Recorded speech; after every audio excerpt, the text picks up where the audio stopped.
Usapin muna natin si Google. Hey Google, please turn on the TV lights, please. Got it. Turning the TV light on. And hey Google, what's the weather tomorrow? Tomorrow in Toronto, it'll be rainy, with a high of 8 and a low of -1.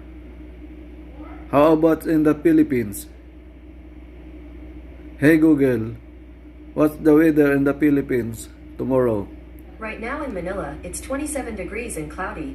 Today, there'll be scattered thunderstorms with a forecasted high of 32 and a low of 25. Due to the current humidity, it feels like it's 32. Thank you.